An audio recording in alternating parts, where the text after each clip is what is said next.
Whoa, blow it up. Welcome to the show, big episode, because we have Tennessee coach Rick Barnes, Tennessee basketball, which is pretty cool. And I got to go, hey, why aren't you having us over? Yeah. Why you keep telling us no? Got him. Got him. And then we'll talk NFL draft with Dane Brugler, who does the beast.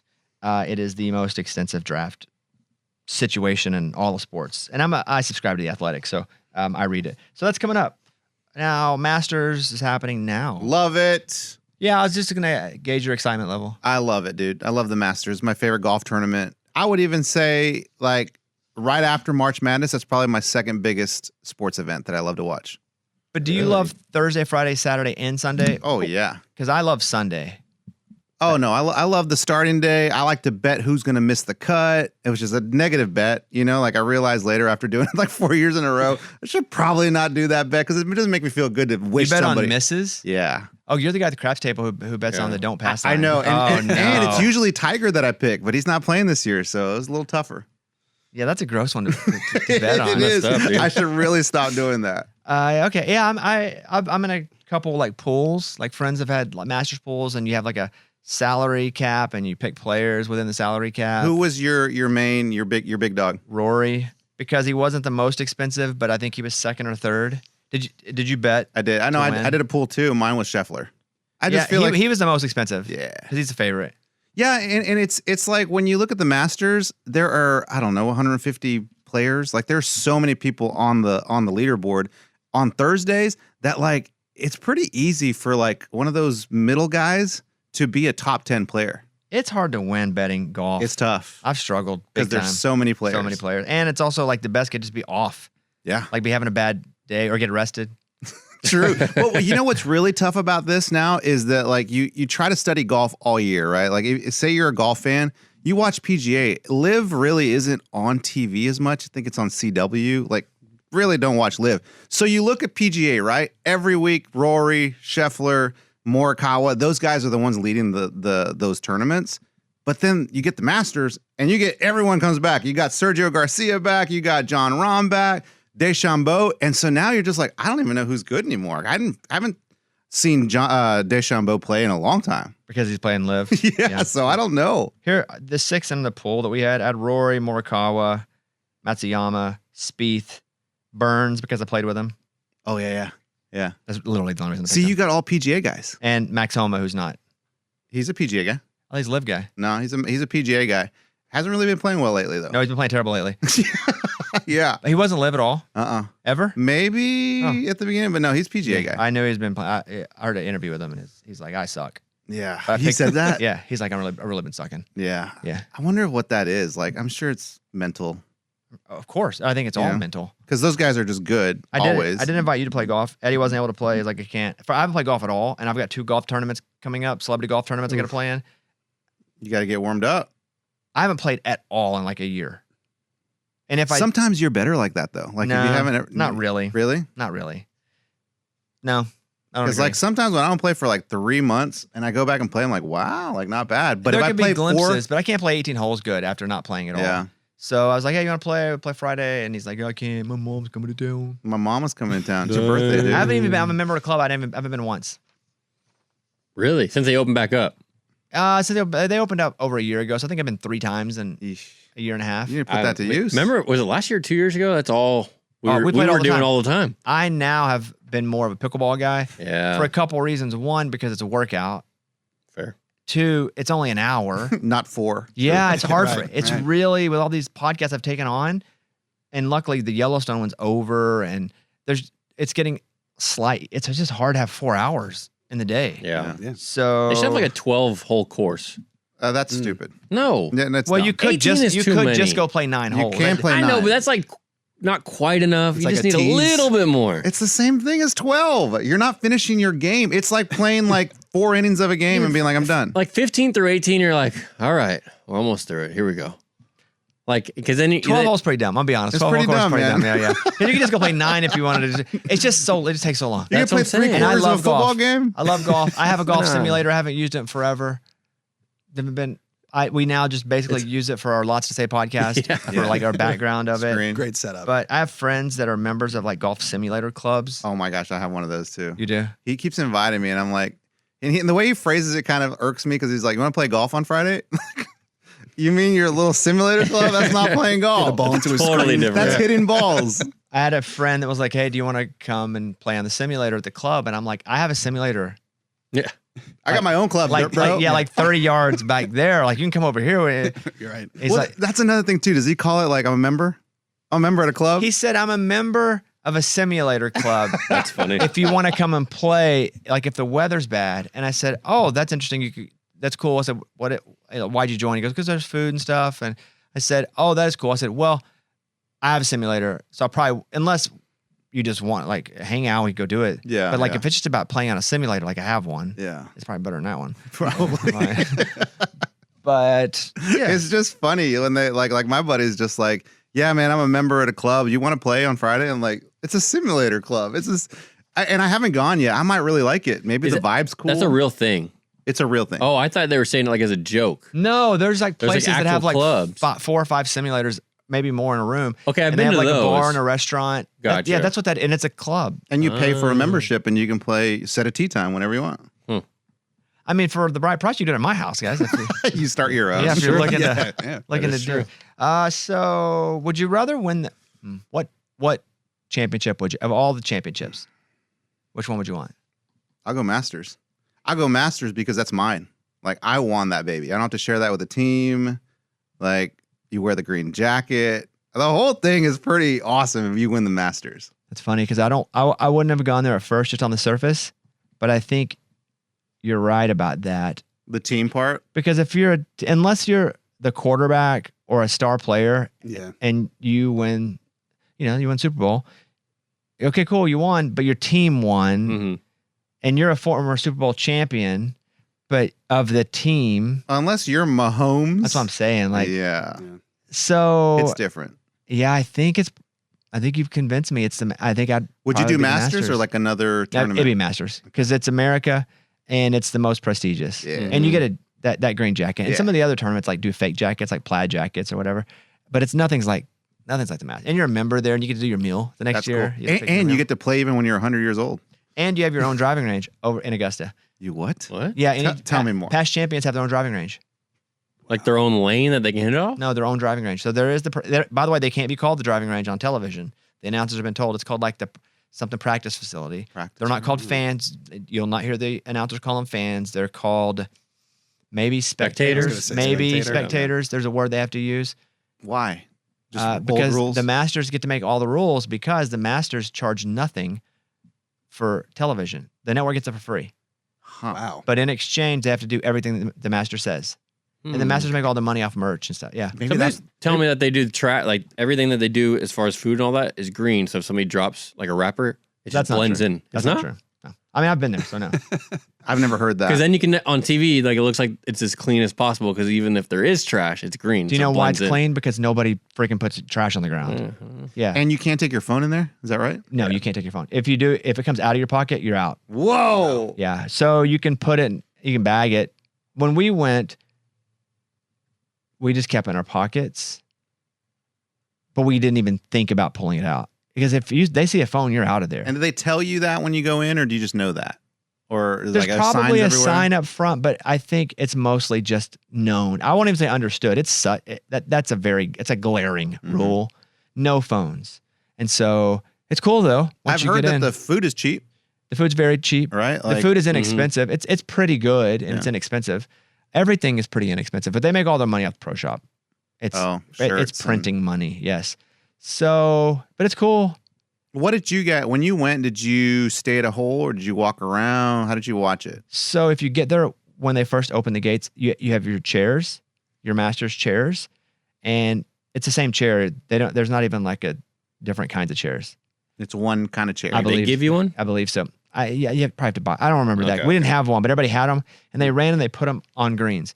Now, if you got a spot with your chair, you didn't have to stay in the chair, but no one could have that spot. That's your seat. Oh, your that's chair. cool. So when they open the gates, everybody goes.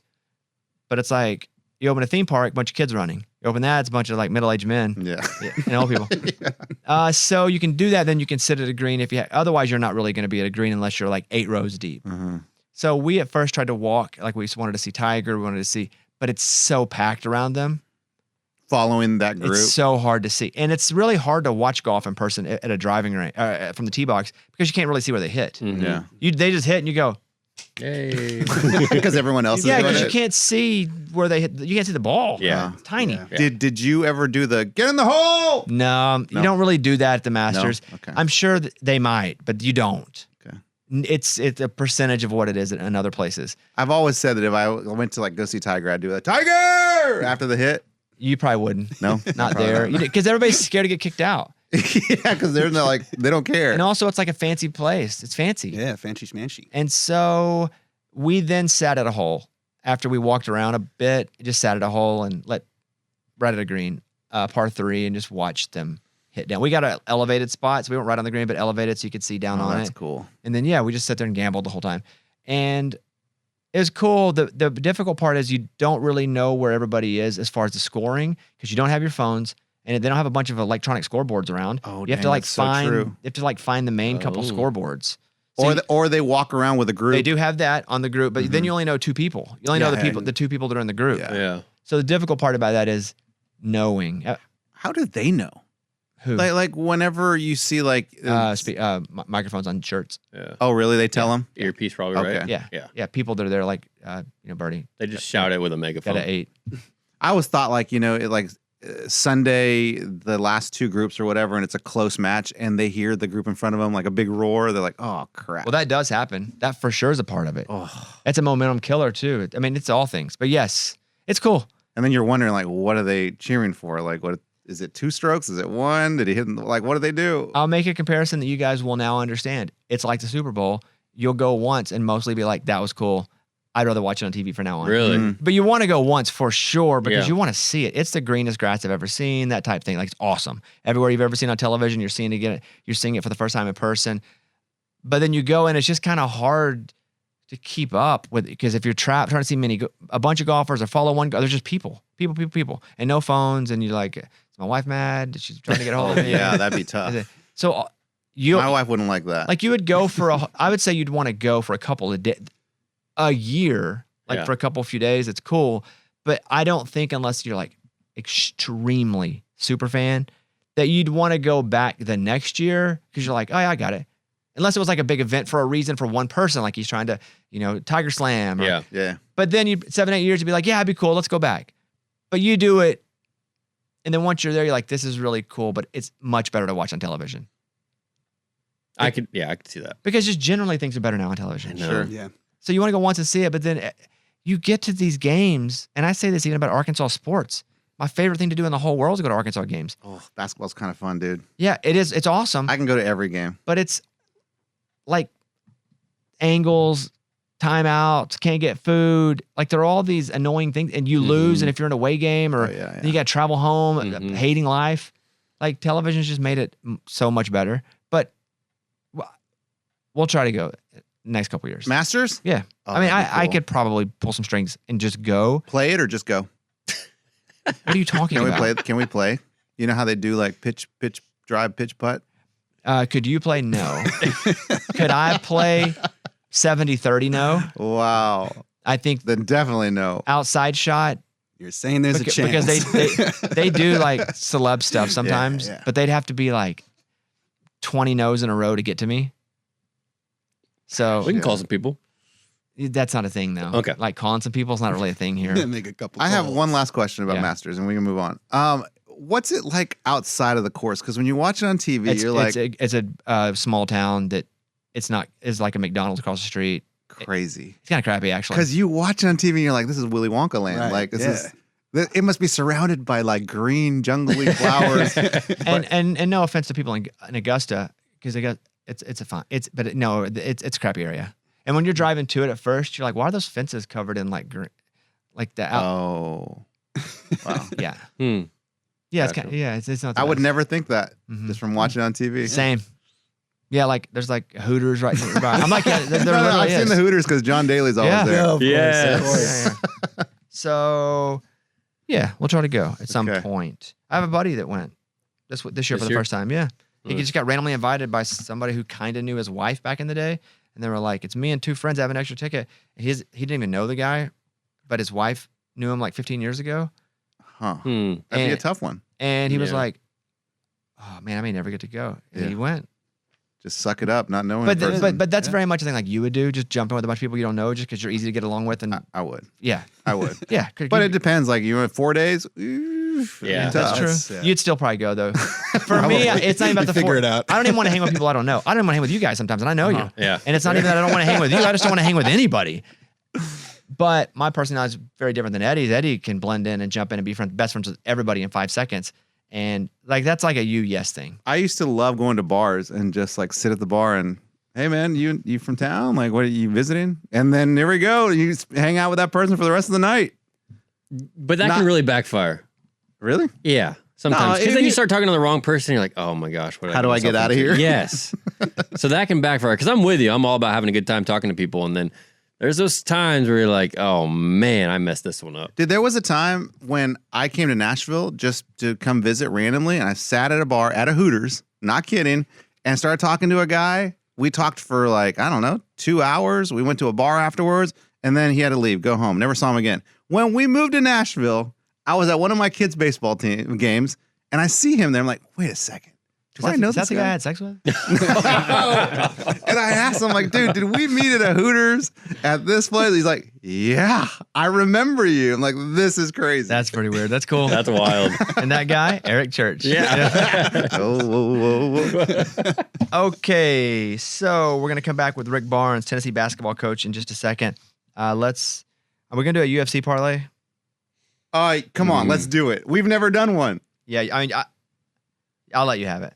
Okay. So Oh, dude, I can't. I do UFC every weekend. I know that's So what I'm let's because go. the only thing I know, I know a couple of the fighters. Like I would pick Chandler. I don't know if you're gonna pick him, but I'll roll you through this. Okay. So UFC 314 is on Saturday. Main event: Alexander Volkanovski You got it. versus Diego Lopez. You got it. Brazilian. Who do you like there?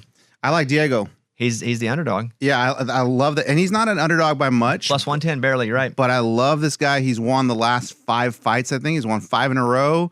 This dude's tough. Alexander's the champ. Usually when the champ is up there, he's like, you know what? I'm the champ already. I'm going to just relax a little bit. And here comes Diego. So I'm picking Diego on this just to win, money line. Lightweight bout: our boy Michael Chandler versus Patty Pimblett. Patty the Batty. Patty the Batty. Yeah. Here's the problem with this. I don't know who can win this. Like, it's so hard to decide between these two. Patty the Batty, dude, he's crazy. He's nuts. He's nuts. Michael Chandler is good, but he hasn't won the last couple fights that he's fought. So I'm going to go, instead of picking the fighter, I'm going to go with over 1.5 rounds, which means it's 3-round fight, which means if it goes over 230 in the second round, we win. So you're going over 1.5 round, and that's Correct. a bet. That's the bet. Okay. And which one do you want to bet on the featherweight or the lightweight? Because you have featherweight, Yair Rodriguez versus Patricio Pitbull. That's I mean, you got to go Pitbull. That's not even a right? nickname. You That's his have to name? go Pitbull. I think it's a nickname. I don't think that's his family name or anything. Oh, really? Nah, Because there's doubt no it. like Patricio Pitbull Rodriguez. It's just Patricio Pitbull. Yeah, but in UFC, you can do that kind of stuff. So you're going Patricio Pitbull to win. Well, I don't know. Is Nikita Krylov on that one? Yeah, you can pick you can pick the bout below that light heavyweight bout, Nikita Krylov versus Dominic Reyes. Boom. Let's pick him. Who? Nikita to win. Okay, so you're going Diego Lopez in the main event. In the Yep. lightweight bout of Chandler and Patty the Batty, you're going over 2.5. 1.5. Oh, good. Over 1.5 in the rounds. Yep. In the light heavyweight bout, you're going Nikita. That's it. Nikita Krylov. Okay. You make me want to bet it. Let's go, baby! Everyone, let's do it. His full name is Patricio Andre de Sousa Ferrari. Nailed it. Friary. So Pitbull is a So nickname. Pitbull, yeah. Download the DraftKings Sportsbook app now. Use the code BobbySports. We've been trying to get him on for a long time. Finally, we got him. Rick Barnes, head basketball coach, University of Tennessee. Coach Barnes has been at Tennessee for a decade now. Was at Texas for a while before that. They lost to Houston in the Elite Eight this year. And seems like Coach Barnes and the Vols program's in the hunt every year now. They were awesome this year. Big thanks to Coach for coming on. And I do, at the end, say, hey, what's up? Why have you kept saying no to us coming? Here he is, Coach Rick Barnes. Hey, Coach, I was doing a little intel on you. I don't want to put my person out, but I have a very close friend that is an SEC official. And I said, I want to read you a quote from him. I said, and this is a very close friend of mine who will come to the house here sometimes in Nashville, and it doesn't live here though. I said, what's up with Rick Barnes? What kind of guy is he? Because he'll tell me. Because some coach, he's like, I ain't good. He said, tremendous man on and off the court. And I said, I'm about to talk with him. And he said, Rick and I have a great relationship. And so that's from somebody very close. So now that I know you're a tremendous man, I'm so excited to talk to you. Well, I appreciate it. Good to be with you. How you doing? You doing okay? I'm okay. Yeah, I feel like, I'm a big SEC guy. So I was happy to see Florida win. I wonder with you, do you still watch once you guys fall out of the tournament?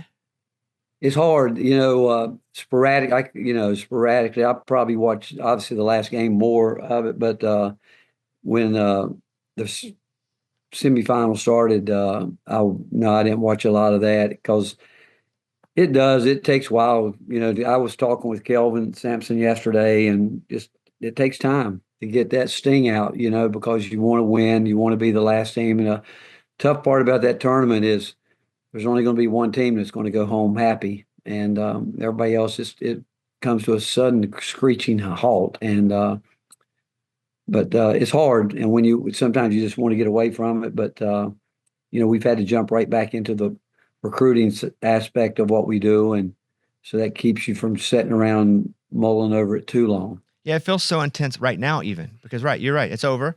We had a national champion, but again, I follow recruiting like crazy, and it's like 84 rumors, portal, NIL. So now you're splashing back in. So do you think it's going to be this way forever, or will there finally be some sort of regulations that come in the next couple of years? I don't think it will be like this forever. I don't.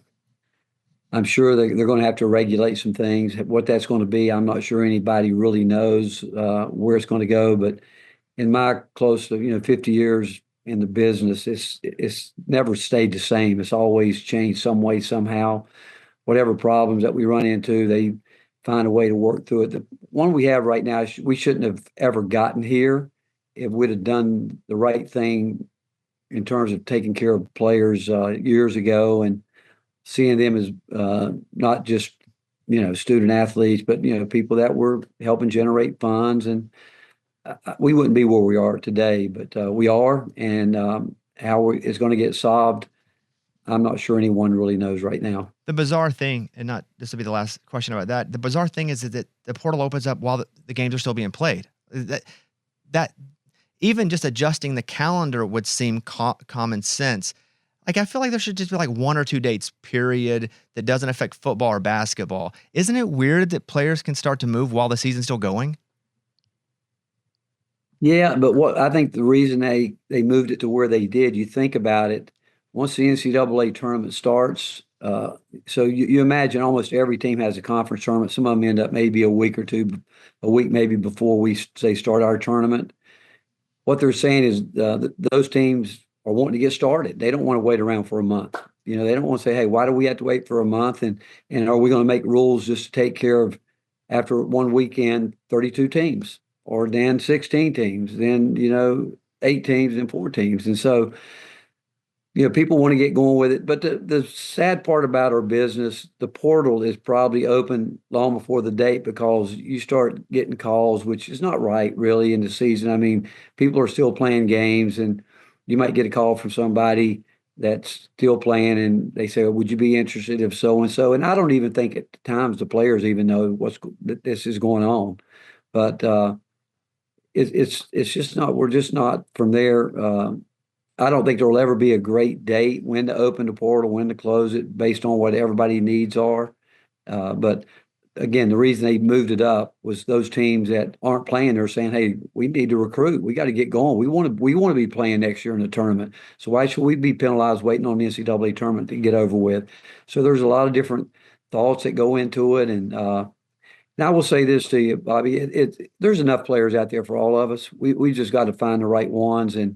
But right now, think about this. When we came back from I think the SEC or first round, we've already had 3 visits right in the middle of the tournament. So it is different. We got back here after the Elite Eight, and we had a person on campus, 24 hours later, getting ready to before we even left for the the next round. But it's crazy the way that works, but it is what it is. You just have to adapt to it. I was living in Austin almost the whole time that you were there, and then moved to Tennessee basically when you moved to Tennessee. Some would say you chased me. That's fine. That's fine, Coach. You can chase me if you want. That's all good. But what's the real UT? Well, you know what? When I first got here, I bet you for 2 or 3 years when I would go out and meet and speak, everybody says, "Welcome to the real UT." And obviously their line was, hey, you know what the line was? There would not be a Texas if it wasn't for Tennessee. And so, hey, I got to go with the University of Tennessee. Whenever you leave a school that's color, because you're in two distinct, you went from one very distinct, I mean, even at Clemson, distinct colors of the version of the color. All your burnt orange stuff, does it go away for like there's that fire sale and then it's all now the Tennessee orange? Oh yeah. Once the colors change, people that that are there that you were close to. I've always said, hey, come get what you want. It's all here. Getting ready to get a new wardrobe with ties and everything. Yeah, you got to think it's not even just like the stuff with the logos on it, like ties, hats, everything you have. Yeah. Like all things must go. So. What you guys at Tennessee it's an awesome experience. Like you guys have a great game day atmosphere. Now I've been there and I've lost. I'm an Arkansas guy. You guys pounded us. It was terrible. It was a miserable experience. But I respected how passionate and how loud those fans were. Do you feel when you came in that you have amplified the basketball culture there, you and your staff? I feel that way as outside looking in. And where do you kind of rank you guys SEC wise as far as like arenas? Well, I will say this on that. People tell me all the time just how hard it was to play in Stokely Athletic Center before they moved into the which is now the Food City Center. Our fan base here is incredible. I mean, you think about it, we're the only programs in the country that sell out, women's softball, baseball, football, and basketball. And I can tell you this, we've had people tell us that they think this is as hard a place to play as there anywhere in the country. I could say the same thing about what you're talking about. You're an Arkansas fan. That Walton Arena is a tough place to play when that thing's cooking now. It is. That ceiling's low. That is we sit around a lot and we talk about Justin Gainey and I, and people have asked me the question all the time in my lifetime, the hardest arenas, the loudest arenas to play in. And I've always said the loudest arena ever in my coaching career was the old the Gallagher Iba Arena before they raised the roof on it. That thing, when we had some incredible games in there when Coach Sutton was there, and it was so deafening you couldn't even hear. And if a person was 3 inches from your face sometimes. The old Reynolds Coliseum at NC State, Cole Fieldhouse. Obviously, Kansas still has what they have going, but there are some places that really stood out like that. But when I'm coaching a game, I'm kind of oblivious to all that, to be quite honest. But I have had a lot of people tell me how hard it is to come in here and play. Yeah, Tennessee sucks to play because you guys are so loud. I'm biased, Arkansas, but Auburn, it's small. But Auburn gets loud and because it's so small and right on top of you. So there's a dynamic there to where they only hold like 9,000 people, but that's a loud freaking 9,000 people, right? Yeah, it is. I mean, that does. I think about Ole Miss can get going. I think now, obviously a lot of people have cut their arenas down. You go out in Texas now. Think about it. Baylor wins the national championship, goes from a 10,000 seat arena to like a 7,000, 8,000 seat arena. Texas goes from a 17,000 seat arena to a 10,000 seat arena.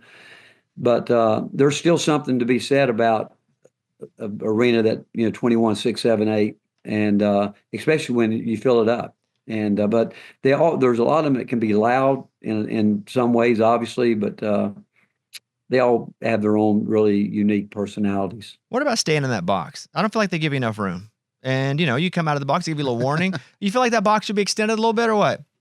Well, what I think they ought to do, they ought to move the officials where I have the worst seat in the house. Where I sit on the bench, the official's butt is right in my face the entire game because his job is to stand at the foul line, and my seat lines up with the foul line. And so that makes me have to get up and move. But sometimes I will literally he said, I'll push them to the side a little bit, but that's where they're supposed to be. But, back in the day, you could walk down as far as I remember when you could walk to half court, but, again, it just goes back to where they want to try to feel like they got control of the game and trying to keep people under control. When did they hit you though with the tech? Because I'm assuming they'll say, Coach, do they give you like a quiet warning first, a loud warning second? Like at what level do they go, that's too much? We've told you twice, 3 times already. It depends on each guy. Back earlier, I'll never forget one night when I was coaching the Providence in the Big East, and coaches and referees. I thought we had pretty good relationships. We knew each other, but Timmy Higgins one night, who I loved to death and did a lot of games, and games just started, and we weren't playing well, and I'm getting after him a little bit, and next thing I know, he comes by me, and I just yelled out, "Timmy!" And he turned around, and he teed me up. And I looked around, I said, "What?" And he looked down, and I promise you, my foot was a half an inch out of the box. He looked at me, he looked down, he said, "You're out of the box." And he turned back, and I said, "Are you kidding me?" He said, "Coach, I had a bad day today. I don't want to hear it." And I go back. I think there's guys that referee the game, and there's guys that manage the game too. And if you ask me, would I rather have a guy that manages the game or referees the game? I just want referees to call the rules of the game, but they need to manage it too. And I think older guys probably are a little bit better at that as they get experience. Do you have a person on your staff that whenever you have been triggered so much, they go, "All right, Coach, stop," that you actually will listen to? Not really. Not really. I mean, if I do get going, I'm going to get going. It's really funny. I think I don't remember the last time I did technical. I think it was here when John was at Kentucky, and he got a technical foul, and I looked at him and I was laughing because I didn't think he had done anything, and he turned around and teed me up. It's like kids. Because I didn't think, I'm like, what did he do? And they teed us both up, and that's one of the last ones I think I remember that I got. But officials, I think there's been a lot that has gone into helping officials to learn how to communicate. That's the key between games with coaches and referees, and the communication level. And obviously some coaches are going to get along better with others and vice versa. But it's a communication factor that has been, Mike Eads, who is our supervisor of official, he has done just an incredible job, incredible. And I will tell you this, I really do respect those officials. I was on the rules committee for 5 years, and knowing and learning how hard they work at it, have to work at it, and it's a really difficult game to officiate. That gave me a whole different perspective, and but it also helped me because I know where they're supposed to be. And if they're not there, I can kind of get at it a little bit. But they work at it, and they want to get it right. That's all I'm going to tell you. They do want to get it right. It's important to them. And back in the day, everybody used to feel like it was a part-time job for those guys. It really isn't. Those guys, that money, what if they might have another job, but it still is important to them to help take care of their families. And I think you got to respect them because it's a tough game to officiate. We have 3 final questions for you, Coach. Eddie? Hey, Coach, my first job out of college, I was a news cameraman for News 8 Austin. You were head coach at Texas. And I never did sports really, but they sent me out to one of your press conferences because the photographer wasn't available. So I go up there, and it's the first time I'd ever seen you in person. And you guys had planted a fart machine under one of the reporter's seats. So every time that reporter started to ask a question, you guys would hit the button and a fart noise would come out, and he just couldn't get his question out.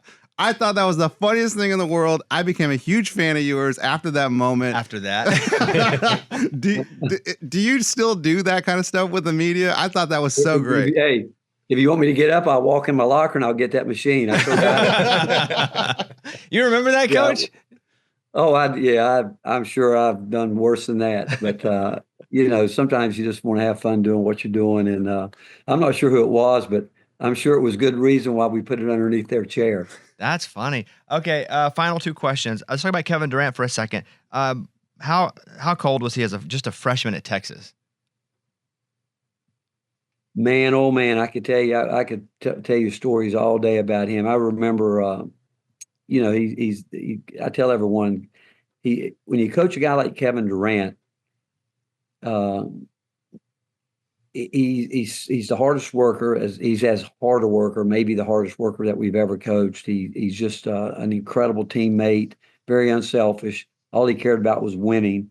But he just loves being in the gym, and he still does even today. I mean, he works as hard as now or harder. I mean, he just loves the game of basketball. And so when you coach a guy like Kevin, and he came in and we had lost three guys early to the NBA draft, and Daniel Gibson, PJ Tucker, and LaMarcus Aldridge, and we were down to three players in our program. And we signed best recruiting class in the country. We had Kevin and DJ Augustine, Damian James, and we signed 7 freshmen, and 4 of them started. But Fran Fraschilla called me in September. He was getting ready for the season. He says, "What do you think about your team?" I said, "Well, we're going to start 4 freshmen and a sophomore or a junior. And I don't know how good our team is, but I've got the best player in the country." He said, "You mean you got the best freshman?" I said, "No, I got the best player in the country." I said, "He is the very best player in the country." And he became the first freshman to win the national, I think 7 National Player of the Year awards. But he had an incredible game where he kind of broke out. We were playing against Coach Knight at Texas Tech, and it was one of those nights where I think he had 30-some points, maybe 20 rebounds, and almost a triple-double. And game after that, we came back a couple weeks later, and we went out there, and he got rolling, man. He was cooking, he was rolling, and playing at just an incredible level. And Texas Tech comes back, and right before the game, 5 minutes before the game, you're supposed to put your starting lineup in, and we had prepared for Texas Tech to come in. And next thing I know, they come in and change their lineup. They're starting to walk on, and I'm like, "What in the world?" I'm looking there, and I started thinking, what they're doing? Another good player in the league, Martin Zeno, was a really good one-on-one player, and I said, by the way they're starting, Kevin's going to have to match up with him, and so Coach Knight's going to go at Kevin with Zeno. He's going to make Kevin. And so I told Kevin, I said, "Look, whatever you do, you don't even leave the lane. You just stand in front of the basket." And we jumped on those guys, and we were up probably something like 30-5. And all at once, I hear somebody stomping their foot, and I look around, and Coach Knight's looking down there, and he looks at me, and he calls me a name and starts laughing at me. And we were up at halftime by 30 points. The second half, it took 30 minutes to get the entire half over.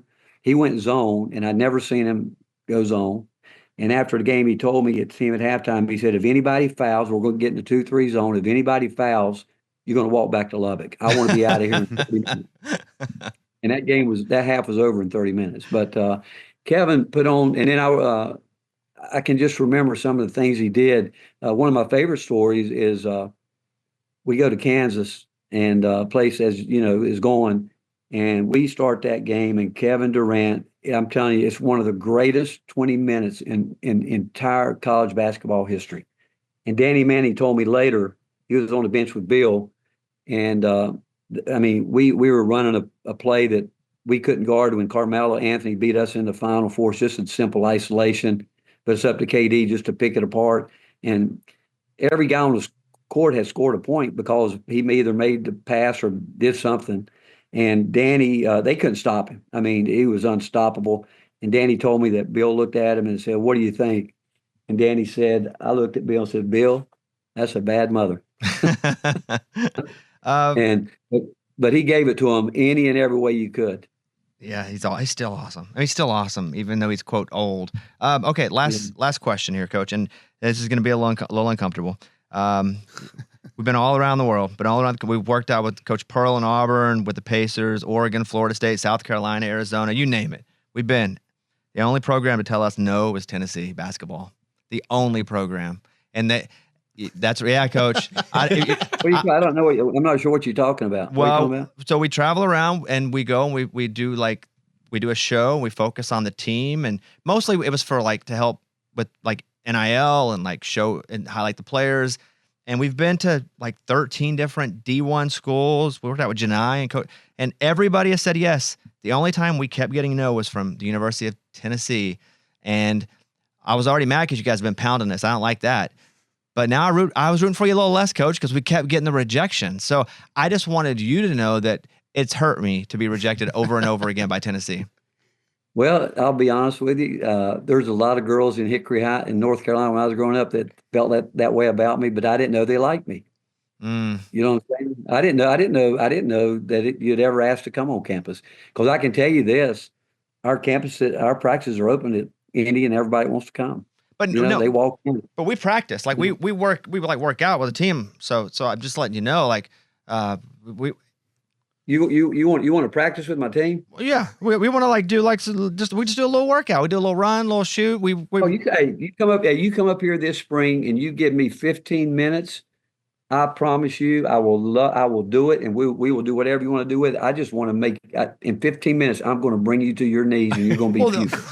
Well, now I don't want to do it times two. He's going to torture. Yeah, now he's going to torture if you say me. you want to work out, Yeah. I mean, give me 50. Okay. You know what? I don't even think it'll take me 15 minutes. I don't even. I don't. Okay, you know? Coach. Okay. Well, listen, I'll say this. I'll be as unbiased as I possibly can. You guys were one of the most tenacious teams I've ever seen. It was really, really cool to watch you guys succeed, not playing us, but just to watch. And that's the word I would use when describing you guys all season, just tenacious as crap. So congratulations on a great season. I know it just pops right into now you're back to recruiting and portaling, and everybody I know that knows you loves you. And so it's really nice to talk to you, and hopefully we can get out there sometime in the spring before the season starts. I'm going to look forward to that now. Okay. Trust me. I know. Yeah. Okay. Yeah, I'm going to look forward to it. All right. Thank you, guys. All right, Thanks for having Coach. me. Thank you, Coach. See you later. Now, I want to get over to my talk with NFL draft analyst Dane Brugler from The Athletic. Dane has a massive draft analysis guide that comes out every year called The Beast. It came out this week. His goal is to create the most detailed NFL draft guide available. And it is. Again, I'm an athletic guy. I love it. I subscribe. The Beast includes more than 400 player profile rankings, 2,700 prospects. He's awesome. His work's awesome. You can follow him on Twitter as well at DP Brugler. Here he is, Dane Brugler. On with Dane Brugler now, who puts out The Beast, which is the most comprehensive draft guide I think that I've ever seen. Hey, I have a question for you, Dane, since it seems like things very much are done moving as far as everybody's at the pro days. We have the combine.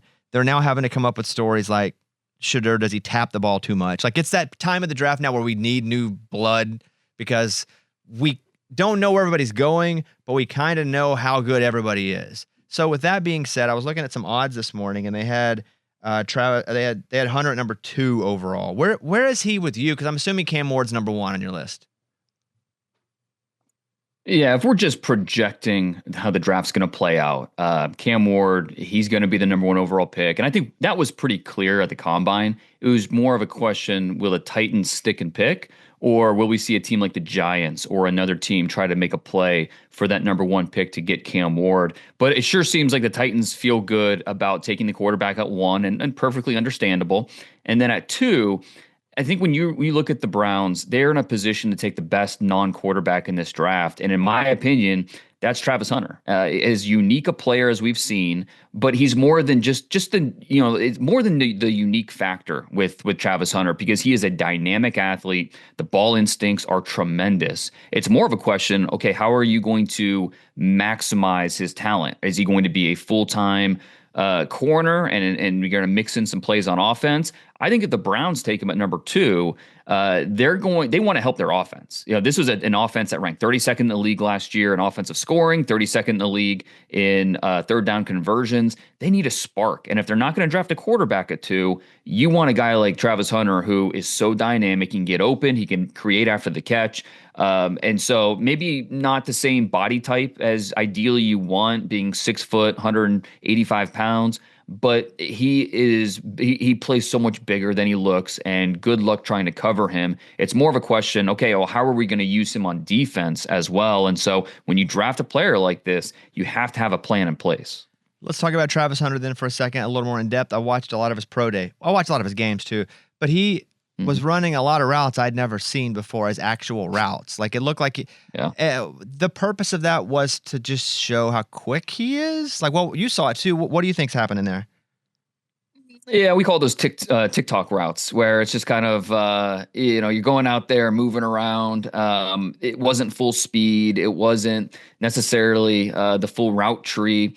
It was more just, hey, I'm moving around, showing you that I'm healthy. Because he didn't do anything at the combine. We don't have a 40-yard dash from Travis Hunter, and I understand why. I mean, he's, like I said, he's the best player in the draft. We don't need to see him go out there and do a vertical and a 3-cone and all of this. It's just good to see him go out there and move around a little bit. Everything that you love about Travis Hunter, he put on the film. And so this isn't the same thing as like a second round receiver where maybe you have a question about the speed, or maybe you have a question about how he moves and you want to see it in person.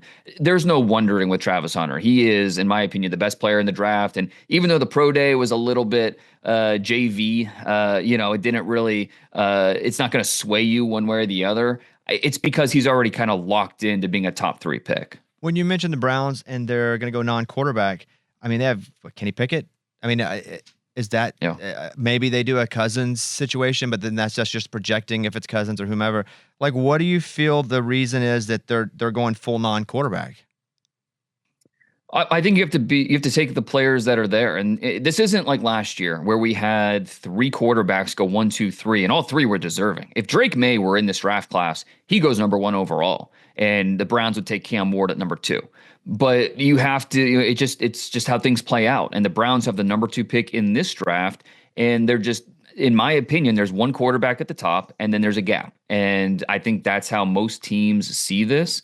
And so it's a question of, are we reaching on a quarterback, but that also means we're passing on a guy that could be a cornerstone for our roster, whether that's Abdul Carter from Penn State or Hunter, like we talked about. So, I think the Browns, they're sitting at 33. They have the first pick in the second round. They've done a lot of work on Jackson Dart from Ole Miss, Tyler Shuck from Louisville, Milroe from Alabama. So this is a quarterback class that I would argue Shedeur Sanders is closer to that group than he is to Cam Ward. And so that's why you take the better player at number 2 overall. And then at number 33, you could maybe move up. You could trade up to 25. You could stick at 33, take a quarterback there. Or, I mean, who knows? The Browns need a lot of help. I think that they understand the hole that they're in from the Deshaun Watson trade. And so they're not going to force the quarterback pick. If it's not there, they could go with Travis Hunter at 2. You get a left tackle at 33. You add another receiver, another tight end, another running back, and then maybe they do go the Kirk Cousins route, and you go into next season with Kenny Pickett, Kirk Cousins as your starters, and you look at quarterback in next year's draft. So the Browns, how they manage this quarterback situation will be really interesting. Jalen Milroe, you bring him up. He's now going to attend the draft, which to me felt weird because I really hadn't heard that he was projected in the first round. You'd hear some whispers, but then, Dart obviously ahead of Milroe, at least according to the experts, and including you being one of the experts, but you don't really go to that unless you're projected to be a first round pick. What has changed? I honestly don't think anything's really changed. I think Jalen Milroe and his representation knows there's a decent chance he's not drafted in the first round. But I think that it's when you manage expectations, it's a little bit different. With everyone remembers Aaron Rodgers and Brady Quinn, and the cameras were on them nonstop the first 25 picks in the draft. But that's because a lot of people expected them to go in the top 3. And so it was like they're falling. I think with Milroe, the expectation is, maybe there's a chance he could go into the first, but more likely he's going to go on day 2. And if you're the NFL, hey, that's great. We have somebody that's going to go across the stage on day 2, play to the crowd. It's good TV. So I think the NFL is fine with it, as long as the cameras aren't on Jalen Milroe nonstop starting, with the 8th overall pick. So managing the expectations are a big part of that. And for Milroe, you have to think about it, for his family to walk the red carpet and to be part of that, to be in Green Bay, which has so much history, and to say you were at that draft. It's a pretty cool experience. So you could understand maybe why he would want to be there. We'll talk about Will Campbell for a second. I measured all my arm. I measured we did the whole thing, and I got the same size arms as Will Campbell, and I'm 6'1", 175. I thought that I would have shorter arms than Will Campbell, but how much does that actually matter? Because I see when you list him, you have him listed as a tackle / guard, and is that because of the arm issue? Well, I think he is a tackle first and foremost. That's where he should start. But I think you feel good about, okay, if it doesn't work out, we could move him to guard. Or if the team that drafts him already has their tackles in place, like think about the Bears. If Will Campbell were still available at 10, you play him at guard as a rookie, and then eventually he takes over as your tackle. So, ideally, do you want 34-inch arms, 35-inch arms for your tackles? Absolutely. But I think it's more of it's something that helps you, but more importantly, it's about your feet. It's more important about your body control and your timing and your ability at the point of attack to overpower the guy in front of you. And that's what Will Campbell does at a high level. You think about it, the last 3 years, because he showed up at Baton Rouge, 18 years old, won the starting left tackle job, and he has been terrific the last 3 years in a really good conference. The last 30 games that he played, he gave up 2 sacks. So I think teams are ready to trust the tape with a guy like this, who said the tape says he can play tackle. And there's some questions about the combine testing and the way they measured, because at the pro day he was at 33 inches with the arms, and scouts are doing those measurements as well. And he wasn't the only one. There were a lot of players who measured shorter at the combine. So I think that teams feel good about Will Campbell as being a tackle. I'm gonna do a lot of very personal, selfish questions now regarding either this show or where we live. And I'm gonna start with the Titans. And initially, yourself included, weeks ago, you had thought possibly they would trade that pick, but now after the pro day, I think everybody then felt, because they canceled the other workouts, they are seemingly in love with Cam Ward. Do we feel like the Titans are a definite Cam Ward number one, like as close as you could possibly be, or still maybe they trade it? You never say never, but especially because we're dealing with a first-year general manager, Mike Borgonzi, second-year head coach. We don't have a track record really of these guys and what they like to do in the draft. But all signs are pointing to Cam Ward. And, the Titans are not going to tell us what they're going to do, but I can talk to every other team and they'll tell me what they think the Titans are going to do. And everybody in the NFL thinks Cam Ward is going one to the Titans. And you can understand why. If you think that Cam Ward has a chance to develop into a top 12 to 14 quarterback in the NFL, you shouldn't pass. The Titans, what if they don't take Cam Ward? What is their avenue to a quarterback? It gets a little bit murky. Who knows? Next year they might have the 8th overall pick, and you're on the outside looking in at one of these quarterbacks. And Will Levis. This is not the same general manager that drafted Will Levis. So all signs are pointing to Cam Ward, and I think it makes a lot of sense for them. One of the guys on the show is a massive Patriots fan. They're in the top 5. I think they're at 4. What do you see them doing? I want to see them draft Will Campbell. I do. I want to see them get the left tackle. You think about how good Drake May was last year as a rookie with a bad offensive line with very little help around him. Okay, so you add Stephon Diggs, you get better on offense there. Let's help get him more help on the offensive line. And we talk a lot about the hit rate on second round quarterbacks.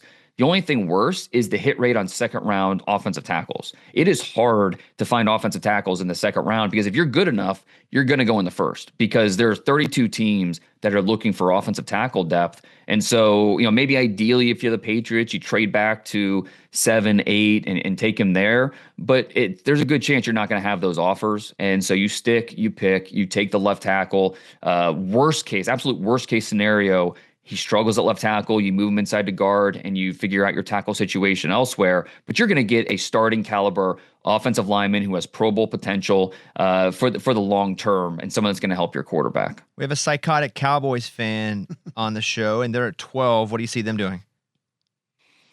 Yeah, and I think the Cowboys, they target more players than positions when it comes to these top picks. And so I think you look at one of the top receivers this year, they need help on the defensive line. So, which pass rushers are there, interior or on the edge? They could also use another corner. So how much do they like Will Johnson from Michigan? I keep coming back to receiver and how much that can help open up the offense. Ted McMillan from Arizona, who is not a burner necessarily with the speed, but he's a ball winner. I mean, his catch radius, his ability to go up and make plays, very similar to like a T. Higgins, except McMillan's even a little more limber and loose. So needs to get better as a route runner, but I think you add a talent like that, and that's just going to help CeeDee Lamb. It's going to help Dak Prescott. And then in the second round, you come back and you get that running back, whether that's Travion Henderson or Caleb Johnson. And all of a sudden, that Cowboys offense is getting a complete makeover within the first 2 rounds of the draft, and you're feeling a lot better about where that offense is headed. What about Shadur? He's been all over the map. Where do you have him now? Right now, with where we are, I would guess 9 to the Saints. I don't think he's going to the Browns, and 3 with the Giants are truly a wild card because we know they're desperate for a quarterback. But are they going to force the pick? I lean towards no. And so then it becomes, all right, where does Shadur go? 9 in the Saints are a possibility. Could he fall all the way to the 20s? And we talk about the Steelers, or maybe we talk about the Browns or the Giants in the early second round, trading into that late first to get a Shadur or maybe even a Jackson Dart. So right now, the over-under on quarterbacks in the first round is 2.5. And even though this draft is more similar to that Kenny Pickett year where we had 1 quarterback in the first 73 picks, as opposed to last year where we had 6 in the first 12, I still think we're going to see these quarterbacks go. So if the over-under is 2.5, I'm going to take the over. I'm interested about the Giants because, again, they signed Russ and they have Jameis. Is that a Band-Aid for 1, maybe 2 years? And do you really feel like they could possibly be in the quarterback market at least round 2, 3? No doubt. I think signing those 2 guys is quarterback insurance. It's a way to make sure you don't have to force the quarterback, but if the right quarterback's there, then you take him. So they're a candidate, possibly trade up in the late first to get one of those guys. If they stay with their pick in the early second round and the right quarterback is there, Jackson Dart, they've done work on Jalen Milroe. Milroe is really the wild card, like we've talked about. I don't think he goes first round, but could very easily go early second. Teams are really intrigued by him, even though they know it's going to take time. So what they did in free agency with Jameis and Russell Wilson, more of quarterback insurance, making sure they don't have to force the pick this year. So the Beast, you've been doing it for a while. We've had you on before talking about it. I mean, it is so thorough. And theathletic.com, you can see the mock, the articles, everything that you do. But when do you start on this? And I'm imagining that it's always a rough draft until you actually publish it. It's a living document. It really is. And it's a year-round project. I mean, right now I've already started working on 2026, and not really on purpose. It's just inevitably you're talking to a scout, you're talking to a player, and they bring up a player for next year. Or you're watching tape and you're watching a certain pass rusher, but a tackle starts flashing and you look him up and say, oh, I need to watch him for next year. So it's a year-round process. The summer is really when I get a lot of the legwork done. That's where you create the base. So there's expectations going into the season. Then during the season, that's when you really focus on the tape, see who's getting better, who's emerging. And so a lot of the work's done by January 1st, but that's when we get into all-star games and the combine and the workouts. And I really start to everything, crystallize the reports and the opinions and all of that. But the testing information, that's a huge part of it. Having the verified testing information for over 2,500 players, it takes a lot of work to track it all down, get it, because I'm not going based off of what I see on Twitter. Every single number in the draft guide is directly from a scout. And so people know they're getting NFL verified numbers. And I think that's a huge part of this, just to put maybe into context what type of athletes these guys are. And maybe, when our team drafts a guy or they sign him as a free agent, you just have a better idea of what type of athlete that player is. Which I go only by what's on Twitter. See, that's why we're different. That's why we get experts on, because I'm only going by Twitter. There were 2 tight ends I wanted to mention because I have like 2 questions left. And Tyler Warren, we watched him because Penn State was amazing. He was amazing this year. Like the guy would create space. But Loveland's also freaking a stud at Michigan. And there's been a bit of debate on which one's better. In your mind, who goes first and what's the difference in their skill sets? Yeah, and I really don't think it's a debate because it just depends on what type of tight end you want. If you want the guy that's ready-made out of the box and has a higher floor, then Tyler Warren's for you. What he did last year, like you said, he had 104 catches for Penn State, and he impacted the game in so many different ways. He had 4 rushing touchdowns. He had a passing touchdown. He is a well-built athlete. He looks the part. He can help you out as a blocker. Where with Colston Loveland, he's more of the move tight end, where big, fast, has better upside, but also a little bit more of some question marks there. He was banged up a lot this year, doesn't really have the frame that you want.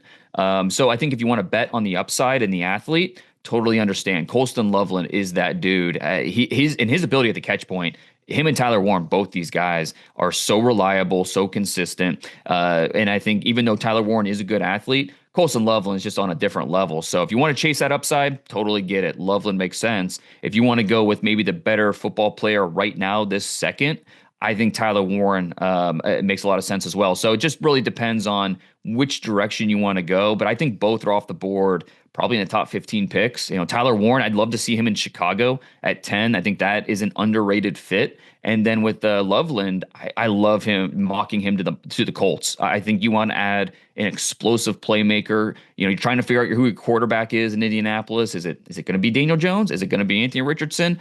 Give them another target who's going to help open things up. So one more question for Dane, but by the way, Dane's NFL Draft 2025, The Beast. It came out a couple days ago. Go to The Athletic. I'm a subscriber, so I've already been deep into it. But theathletic.com, it is the most comprehensive draft guide of the season. And so my final question will be running backs, because there's like 30 running backs that are good. It's a deep running back class. But how many in the first round? 2, 3? Probably 2. And I think, the biggest reason not to draft a running back in the first round this year is exactly what you said. There's 30 good ones. I put draftable grades on 30 running backs this year.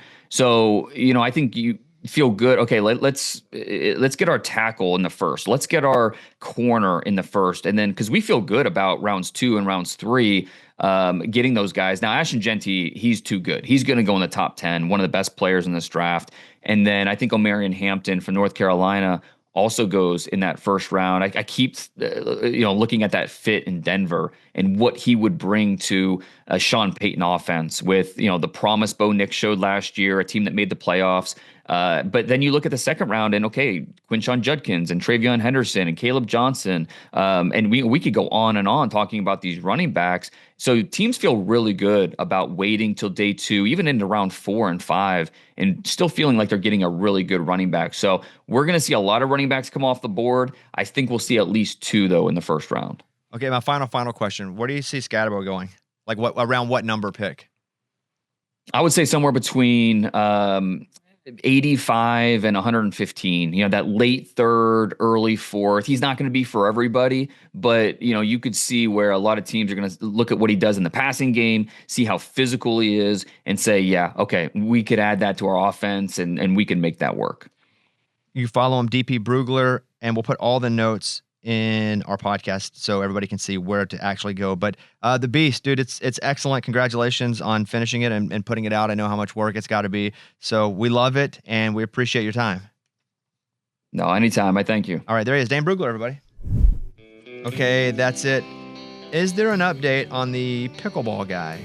Boys, we have life. Okay. Snap. He's not dead. We have life. He is alive. He finally responded. Unless somebody's running his account now. Oh, wait. Did he message you? So he followed me back. Okay, good. So now I can actually message him. Great. Which I did right away. And that was on Wednesday. He followed me back. I messaged him. And let me check again, make sure. Because Twitter. As of nothing. Well, it'll tell you red, though. Yeah. And so. Is it red? No, it just says yesterday. What is happening? Wednesday, yeah. Sent. Okay, so he's alive. He's alive. Yes. Thank God. It's good. And we're trying to get a response, and I'll go play him pickleball for $1,000. And he's been ignoring Kevin and Reed, but Kevin said, I want to DM you so we can set this up. Mm-hmm. So now he's following. Okay. We have life. Well, at least he's not dead. Yeah. Meaning he's not dead. Yes, exactly. Okay. Thank you guys. If you don't mind, please go subscribe. If you really, really don't mind, and this could probably help your betting, and good luck, go and leave us a comment, like review us. Oh, yeah. And give us a good review, because that'll probably help your betting. If you don't. I mean, absolutely it would. If you don't, it's bad luck. And we also owe money to who won who had Oh, Florida? Reed. Reed. Oh, he had to Yeah, leave. he's not a bit here. ago. Wait, Reed won the whole thing? Yeah. This is so stupid. It's so stupid. It's so stupid. I know. Reed's like basketball. Oh my god. How do they know which hoop to go? They look the same. That's March Madness for you right there. I know. So we'll get that next week on Monday. Okay, you guys have a great weekend. That's it. Eddie, blow the whistle. And we will see you guys next week. Bye, everybody.